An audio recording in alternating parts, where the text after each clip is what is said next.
அன்னைக்கு நவம்பர் 16 சாயங்காலம் உனக்கு பொண்ணு பார்க்கறதுக்கு நானும் கீதாவும் டாக்ஸில போயிட்டு இருந்தோம்.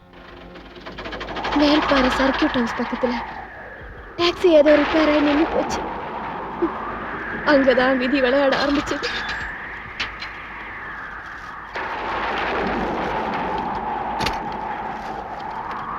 என்னாச்சுப்பா? ஃபேன் பெல்ட் அந்து போச்சுமா. புதுசு வாங்கி போட்டாதான் வண்டி எடுக்க முடியும். நான் ஏதாவது லாரியை பிடிச்சிட்டு போய் பக்கத்து டவுன்ல பெல்ட் வாங்கிட்டு வந்துட்டுமா? சரி, சீக்கிரம் வந்துருப்பா. ஏமா பயங்கரமா காத்து அடிக்குது, மழை வர்ற மாதிரி இருக்கு. நீங்க வேணா அந்த பக்கத்துல இருக்க சர்க்கியூட் ஹவுஸ்ல போய் ரெஸ்ட் எடுத்துட்டு இருங்க. நான் வண்டி ரெடி ஆனாலும் வந்து பிக்கப் பண்ணிக்கிறேன். போங்க.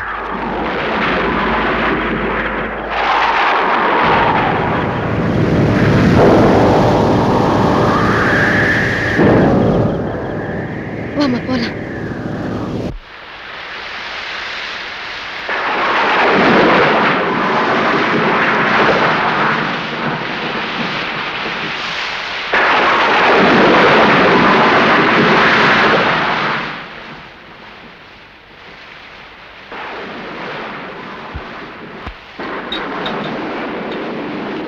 யாருமா நீங்க? என்ன வேணும்? இந்த பக்கமா டாக்ஸில போயிட்டு இருந்தோம். டாக்ஸி ரிப்பேர் ஆயி போச்சு. டிரைவர் ரிப்பேர் பண்ற வரைக்கும் நிக்கலாம்னு தான். நில்லுங்க நில்லுங்க.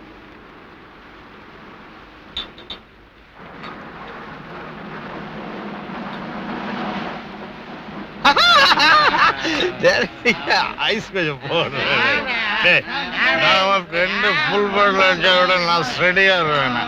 நான் இந்த விஷயத்துல போய் கவனிங்க.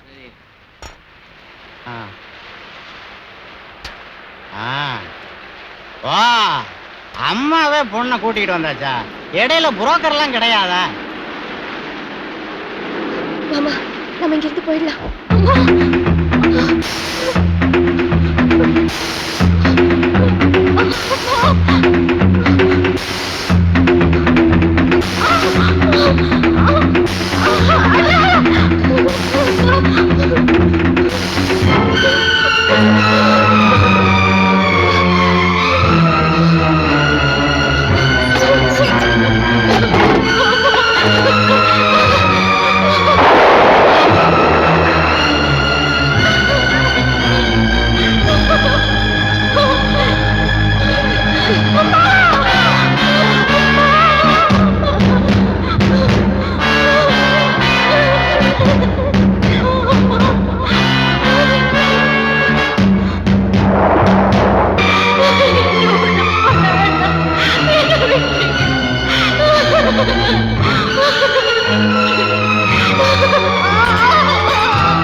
நானும் இப்படித்தான் கத்தினேன், கதறினேன், துடிச்சேன். அந்த பெரிய மனுஷங்க ஒவ்வொருத்தரும் காலையும் விழுந்து கெஞ்சினேன். என் பொண்ணு அம்மா அம்மான்னு கத்தல, அண்ணா அண்ணான்னு உன் பேரை சொல்லித்தாயா கத்துச்சு.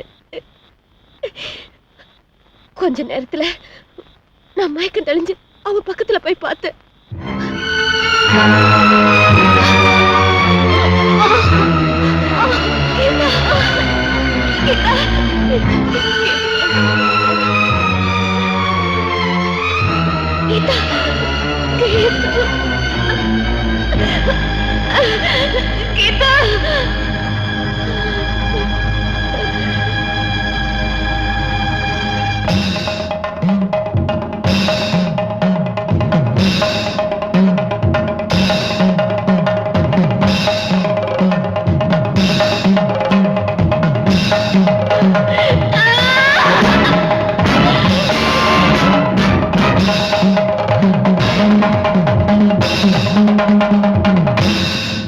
அந்த நேரத்துல அந்த சூழ்நிலையில எனக்கு ஒன்னே ஒண்ணுதான் தோணுச்சு. அவ கெட்டு போயிட்டான்னு ஊர் உலகத்துக்கு தெரிஞ்சா கீதாவை பத்தியும் ஆம்பளை துணை இல்லாத நம்ம குடும்பத்தை பத்தியும் கேவலமா பேசுவாங்க. செத்து போனதுக்கு அப்புறமும் அவ பேருக்கு ஒரு களங்கம் வரக்கூடாதுன்னு போலீஸுக்கு தெரியாம அந்த சம்பவத்தை மறைக்க முடிவு பண்ணேன்.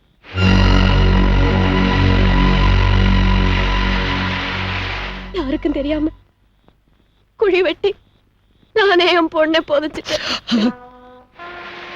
ஒருத்தர் 2 பேர் இல்ல, 13 பேர் சேர்ந்து என் பொண்ணை கெடுத்தாங்கங்கிற உண்மை வெளியில தெரிஞ்சு நம்ம குடும்பத்துக்கு எவ்வளவு பெரிய அவமானம்.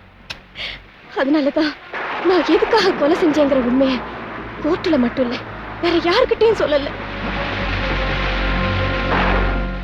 இப்ப சொல்லுயா, 13 பேர் என் பொண்ணை கெடுத்துட்டாங்கிற உண்மையை சொல்லி என் உயிரை நான் காப்பாத்திக்கணுமா? எவ்வளவு ஒரு புனிதமான காரணத்துக்காக உன்னையே நீ தூக்கு வரைக்கும் கொண்டு போயிட்டமா? சத்தியமா சொல்றேன், அந்த கோயில்ல இருக்க தெய்வம் வெறும் கல்லுமா, நீதாமா தெய்வம். கேது கேது, என்ன ஐயா? உங்க 2 பேருக்கும் விடுதலை. வாங்க வெளியில. போயா. வாங்க ஐயா. நீங்க வெளியில போகலைன்னா ஏன் வேலை போயிடும்யா? நாங்க 2 பேரும் வெளியே போனா எங்க 2 பேரும் உயிர் போயிருமே. வெளியே ஒரு முட்டை நினைச்சிருக்கீங்களே? முட்டையனோ குட்டையனோ வெளியில வாங்க. வேண்டாம் வாங்க சார். ஐயா. வேண்டாம் சார். அட போங்க ஐயா. சார் சார் சார் சார், நாங்க அவசியம் வெளியே போகணுமா? ஏன் கேக்குற? உள்ள இருந்தா மணி அடிச்சா குளிக்கலாம், மணி அடிச்சா சாப்பிடலாம், மணி அடிச்சா தூங்கலாம். வெளியே போனா மணி அடிக்கிறதுக்கு ஆள் கிடையாது சார். அதுக்காக ஒரு மணியும் ஒரு ஆள் அனுப்புங்களேன். அவரை வச்சு நாங்க அடிச்சுக்கிறோம். ஏயா கிண்டலா? மரியாதையா வெளியே போங்க. சார், இன்னும் 1 மாசம் இங்கேயே தங்குறதுக்கு ஏற்பாடு பண்ணுங்க சார். இது என்ன போர்டிங் லாட்ஜ் நினைச்சீங்களா? போங்க வெளியே. பிச்சிருவேன் பிச்சு. என்ன சார் இது? உள்ள இருந்தா நீங்க பிச்சிருவேங்கிறீங்க, வெளியே போனா அவன் பிக்கிறேங்கிறான். போடா. அட போயா. காணங்காத்தான் கருவாடுக்கு கைத்துல வெள்ள காணாம. ஏய், அம்மா எங்கடா? ஏய், கேக்குறல அம்மா எங்கடா? நீங்க கேள்வியில கேட்பீங்க, நாங்க பதில் சொல்லுமா? ஏய், விளையாடாதடா. சொல்றா. மிரட்டுறீங்களா? இப்ப சொல்ல போறியா? அம்மா அங்க வருது, வா. தும்பி பிடிக்க விடுறது இல்ல. அம்மா எங்கம்மா போனீங்க? பக்கத்துல இருக்கிற மலை கோயிலுக்கு போயிட்டு வந்தேன். என்ன கேட்காம வெளியே போவானான்னு சொல்லியிருக்கேன்ல. எவ்வளவு பிரச்சனை கிடையில உங்களை இங்க கொண்டு வந்து மறைச்சு வச்சிருக்கேன். இன்னைக்கு என் கல்யாண நாள், மனசு கேட்கல, அதான் போயிட்டு வந்தேன். 25 வருஷத்துக்கு அப்புறம் என் புருஷனை சந்திச்சேன். அவரோட சேர்ந்து வாழ்ற பாக்கியம் தான் கிடைக்கல. தினம் பார்த்துட்டு இருக்கிற நிம்மதியாவது கிடைச்சிக்கிட்டு இருந்தது. அதையும் தான் நீ இல்லைன்னு ஆக்கிட்டியே. அம்மா, அடுத்த வருஷம் இதே நாள்ல நான் இருக்கிறேனோ இல்லையோ, கடைசியா அவர் காலில் விழுந்து ஆசீர்வாதம் வாங்கணும்னு நினைச்சேன். அதான் நடக்காதே. நான் கொடுத்து வச்சது அவ்வளவுதான்.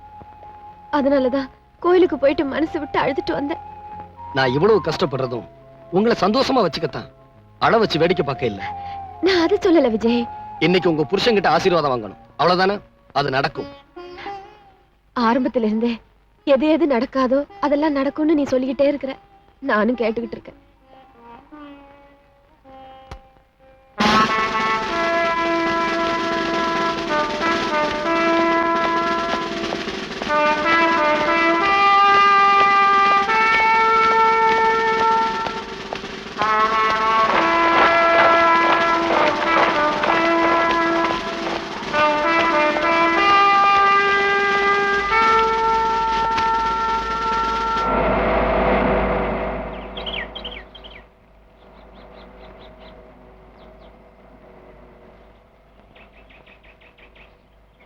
டிரைவர், லெஃப்ட்ல போ.